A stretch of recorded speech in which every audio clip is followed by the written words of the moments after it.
सर्वमङ्गलमाङ्गल्ये शिवे सर्वार्थसाधिके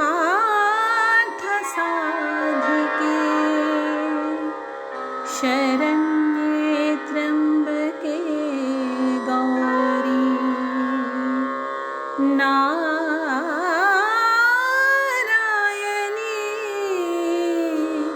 नमोस्तुते।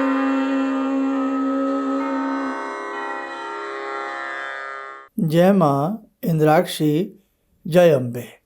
इंद्राक्षी धाम में दर्शकों आप सभी का हम हार्दिक स्वागत करते हैं। आज पंचम नवरात्र है। भगवती स्कंद माता का आज पूजन घर घर में हो रहा है। भगवती स्कंद माता अपने सभी भक्तों को नाना भांति के संकटों से मुक्त करती हैं। जिन साधकों की लंबे समय से कुछ कामनाएं होती हैं जो पूर्ण नहीं हो पाती, भगवती स्कंद माता की कृपा से उनकी वो कामनाएं शीघ्र पूर्ण होती हैं। इसलिए आज यदि आप सुबह पाठ करें या शाम को करें तो भगवती स्कंद माता का ध्यान करके भवानी दुर्गा का पाठ करें, पूजन करें।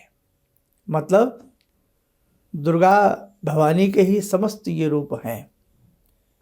तो जैसे हम आरती भी करते हैं ना, ओम जय अम्बे गौरी, तो वहाँ आरती में भी हम यही ध्यान करें कि हम भगवती स्कंद माता की आज आरती कर रहे हैं। कल छठा नवरात्र है, भगवती कात्यायनी की पूजा होगी। तो कल शुरू से लेकर के लास्ट तक का जो भी पाठ है, पूजा है, आरती है, भगवती कात्यायनी का ध्यान करके आप लोग करें। कहने का मतलब जिस दिन का जो स्वरूप हो उसका ध्यान कर करके उस दिन की पूजा आरती की जानी चाहिए, तो उसका बहुत अच्छा परिणाम और फल मिलता है। आज हम बताएंगे कि कौन सा भोग तिथि अनुसार, वार अनुसार और कल के नवरात्रि में भी क्या रहेगा, पाठ आदि सारी चीज़ें ये भी देंगे। साथ ही आज का जो हमारा विषय है वो है कलश के जल का महत्व और कलश से संबंधित कुछ बातें और सावधानियां। ठीक, आइए पहले आज का पंचांग देखें। 26 मार्च सन 2023, दिन रविवार, संवत 2080, चैत्र मास, शुक्ल पक्ष, तिथि पंचमी, नक्षत्र कृतिका, राहु काल 4:30 से 6, दिशा शूल पश्चिम दिशा। भगवती स्कंद माता समस्त साधकों का कल्याण करें, ऐसी कामना करते हुए आइए आज का कार्यक्रम आगे बढ़ावें। कलश का जल सदैव भगवती के दाहिने भाग में कलश की स्थापना की जाती है। कलश के जल में आपने जो भी द्रव्य सब डाले हैं, कलश के जल में जो चांदी का सिक्का डाला जाता है, वो चांदी का सिक्का निकाल करके अपने पूजन के स्थल में ही हमेशा के लिए रखिए और वो हमेशा काम आएगा। बहुत लोग कई बार सिक्का वगैरह नहीं भी डालते हैं, हम भी नहीं बताते हैं कई बार, लेकिन डालें जिन्होंने डाला है तो उनके लिए मैं बात बता रहा हूँ, क्योंकि ऐसे सवाल आपके आते हैं। कलश में हल्दी की गांठ हो, वैसे तो वो मेल्ट हो जाती है, चावल है, सुपारी है, पान का पत्ता है, थोड़ा फूल है, उसका बाद में क्या करना चाहिए, वो अपने घर के प्लांट में, गमलों में डाल देना चाहिए। घर में प्लांट गमले नहीं है तो निकाल करके कहीं निर्जन साफ स्वच्छ स्थल पर जो भी नवरात्रों की पूजन सामग्री का है वो वहाँ रख करके आ जाना चाहिए। बहुत लोगों का कलश का जल सूख जाता है, घबराने की आवश्यकता नहीं है। या तो कहीं से वो टूट गया है, तिड़क गया है, अगर मिट्टी का रखा है उसमें रिसाव हो जाता है।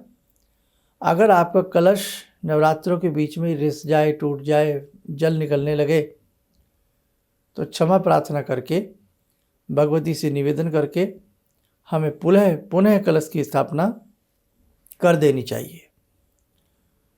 किसी कारणवश मिट्टी का कलश है, एक बार उसे अच्छे से पानी से भी धोया जाता है और आपने जल की मात्रा बहुत कम रखी है तो वो मिट्टी है वो पानी को ऑब्जर्व कर जाएगी, पी जाएगी, तो फिर उसमें गलती किसी की भी नहीं है, आपको पता नहीं था तो हमेशा जब भी मिट्टी का कलश रखा करें अच्छे से धो करके थोड़ी देर पानी भर के रखें, फिर बाद में पुनः कम हो जाए तो वो अच्छे से भर के उसके कंठ से थोड़ा नीचे तक पानी रखना चाहिए, क्योंकि कंठ के ऊपर फिर पान के पत्तों की टहनी भी आती है, नारियल भी आता है, नहीं तो फिर वो बाहर निकलेगा। दूसरी बात, कलश के जल का प्रयोग नाना भांति में किया जाता है। बच्चों की विद्या के लिए बाद में चरणोदक के रूप में थोड़ा थोड़ा देवें। कलश किस दिन उठावें? जिस दिन हम अष्टमी करते हैं, यानी कि कन्या पूजन करते हैं, संपूर्ण करते हैं, यज्ञ करते हैं, हलवा आदि बनाते हैं, पूजन करते हैं, उस दिन आपको कलश उठाना चाहिए। कलश आदि पूजन आदि करने के तुरंत बाद कलश उठा देना चाहिए। और एक चीज़ और ध्यान रखें, आपकी हिसाब से आपके परिवार में यदि अष्टमी होती आई है तो अष्टमी को, नवमी होती आई है तो नवमी में कलश को उठाया जाता है। नारियल को बाकायदा फोड़ के प्रसाद रूप में वितरण करें, घबराएं ना। बहुत लोग कहते हैं इस नारियल को जल प्रवाह कर दो, क्यों? भगवती का प्रसाद है ये, इसमें कौन सी हानि है? यूँ तो फिर भगवती के सामने हमने बहुत सारी चीज़ें रखी हैं, वहाँ पर जोत भी रखी है, हमारे घर के कुछ घी के डिब्बे और भी मर्तमान रखे होते हैं, घंटी भी भगवती के सामने रोज रहती है, शंख भी घर में रखा होता है, क्या क्या चीज़ें हम जल प्रवाह करेंगे? इसलिए दिमाग से काम लिया करें। कलश के ऊपर जो नारियल रखा जाता है ये बाद में फोड़ करके प्रसाद रूपेण वितरण किया जाता है, घर में ही, समझे? कन्याओं को भी थोड़ा थोड़ा दे सकते हैं, अगर पहले भी तोड़ सकते हैं। कलश पूजन आदि करके, आरती आदि करके फिर हम कन्या का पूजन करते हैं, समझ जाइए इस बात को, ठीक है? आगे बढ़ें। अब कलश के अंदर जो जल है, जैसे पशु, हमारे किसान भाई या बहुत लोग पशु घर में रखते हैं, थोड़ा जल उसमें चाहे अन्य जल और मिला लें, पशुओं की मांद में नांद में डाला जाए, पशुओं के ऊपर भगवती के किसी भी मंत्र को पढ़ते हुए छींटा दिया जाए, वर्ष भर पशु स्वस्थ बने रहते हैं। खेत हैं आपके, खेत हैं, खलियान हैं, यही मंत्र या तो शांति पाठ करते हुए या गायत्री मंत्र पढ़ते हुए या भगवती के किसी भी मंत्र को पढ़ते हुए ये जल खेतों में डाला जाता है, बड़ा शुभ रहता है।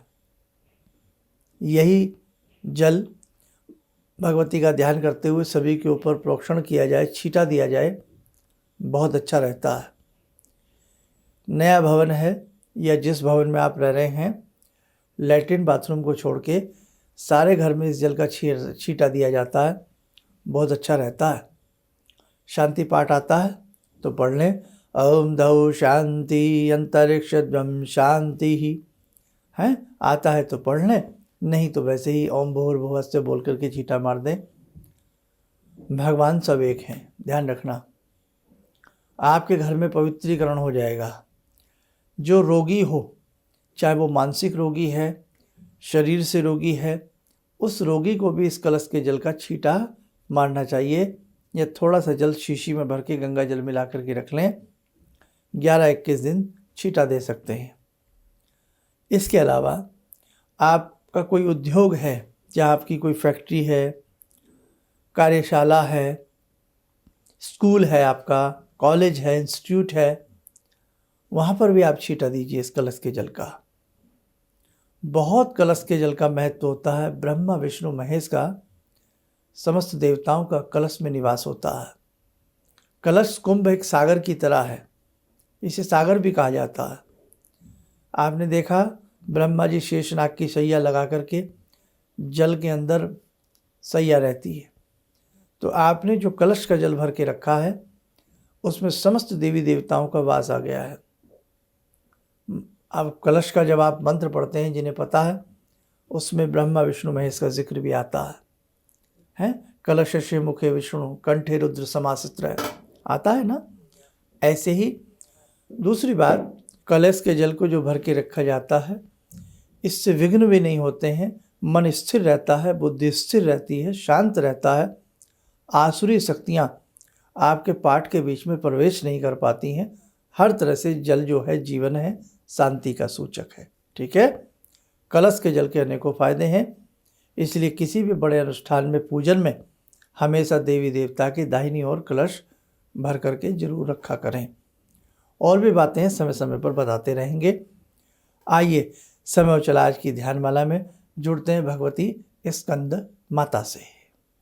ॐ सिन्दूरारुणविग्रहां त्रिनयनां माणिक्यमूलस्फुरात् स्तारानायकशेखरं स्मितमुखी भापेन वाक्षोरुवां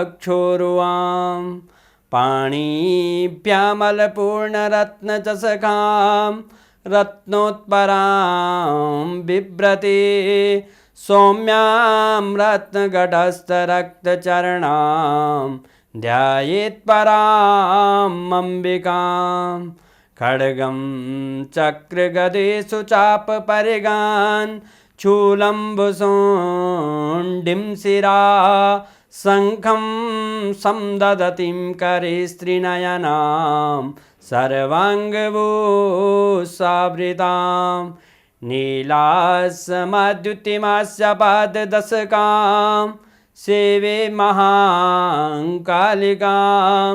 यामास्तो स्वपितैहरो कमलजो हन्तुं मधुं कैटवम् विद्युद्दामसमप्रभां मृगपते स्कन्दस्थितां भीषणां कन्या विहकरवालखेटविलसा धस्ताविरासेवितां हस्तेश्चक्रगदाशिखेटविशिखां चापं गुणं तर्जनीं विप्राणामलिलात्मिकां शशिधरां दुर्गां त्रिनेत्रां भजे। कवच बना लें, ध्यान करें, भगवती का शुभ आशीष हम सब के ऊपर बरस रहा है।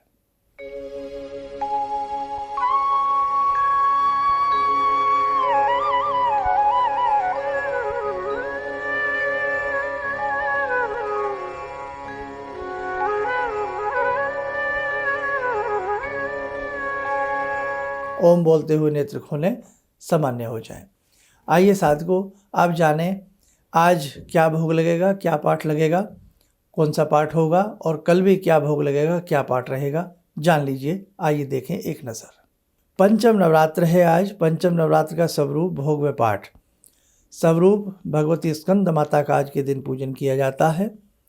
तिथि के अनुसार भोग पका हुआ केला अर्पण किया जाता है। देवी माँ को बुद्धि का विकास होता है। वार के हिसाब से भगवती को खीर का भोग लगाया जाता है। और पाठ आज 9वां और 10वां पाठ किया जाएगा। आइए अब कल का भी हम देख लें। छठे नवरात्र में हम भगवती का क्या स्वरूप का पूजन करेंगे, कौन सा भोग लगाएंगे। छठवां नवरात्र का स्वरूप भोग व पाठ आदि। छठवें नवरात्र का स्वरूप जो होता है वो माँ कात्यायनी होता है। माँ कात्यायनी की पूजा की जाती है छठवें नवरात्र। भोग तिथि के अनुसार मधु का भोग लगता है, जिससे सुंदर व्यक्तित्व का निर्माण होता है। वार के हिसाब से दूध का भोग लगाया जाता है। और पाठ जो भगवती का किया जाता है 11वें अध्याय का पाठ किया जाता है। अब कौन सा अध्याय बचा, 12वां और 13वां, वो 7वें नवरात्र में कर लिया जाता है। तो ये हमने आज की आपको जानकारी दी। इसे अच्छे से सब कुछ नोट डाउन करना। हमेशा अपनी एक डायरी में सारी बातें लिख लिया करो।